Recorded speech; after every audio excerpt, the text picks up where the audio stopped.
Si Bunsoy ko tinuturuan ko kasi mag-trade eh.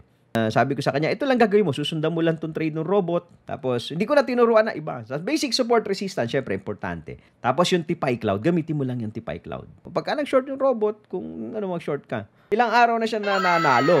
Kahapon siya natalo siya $30 kahapon. Eh, hindi niya ako makontak. Nung nagte-trade siya, ito po ginawa ni Bunsoy ko, ha? Kasi nag-short siya. Pagka red cloud, short lang, short siya. Short na short. Kahapon, dito siya nag-short, to. Alas 5 ba to? 17. Mag-aalas 6. Pag short niya, dire-diretso na. Nung nakita niya na nag-green cloud, minessage pala niya ako, Dad, what am I going to do? There's a green cloud na, sabi niya sa akin sa message niya. Eh, hindi ko nabasa dahil nga nasa dinner ako kagabi. Uwi ko, hindi ko nabasa yung how was it? Sabi niya, natalo yung bot. Ano nangyari? I closed na kasi nakita ko green cloud na. Okay. How much did you lose? $30. It turned out, he's right. He's correct. Dire-diretso.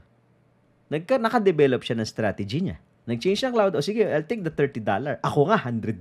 Siya, 30 lang. Nagka-cut loss. Are you getting my point? So, may strategy, may diskarte. Yung batang bago. Naglalaro lang po ng Valorant yung anak ko. Pero tinuturuan ko na mag-trade. Sabi ko, parang Valorant lang yan, nak.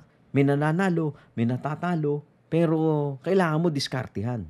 May rules, susundin mo yung rules. Tapos walang emosyon, wag ka mapipikon. Tinanong ko siya bago ko binigyan, bago ko tinuruan, napipikon ka ba pagka naglalaro ka? Naiinis ka ba, kinakalampag mo ba yung keyboard mo? No. Sige, pwede ka dito. Tinuruan ko, demo account lang po yan, naka-demo lang siya. Hindi ko pa binibigyan ng real money. Pagka medyo nagamay niya na, I'll fund him. I'm planning to fund him para makita niya how the market works. Yun, Tito Moves na naman niya!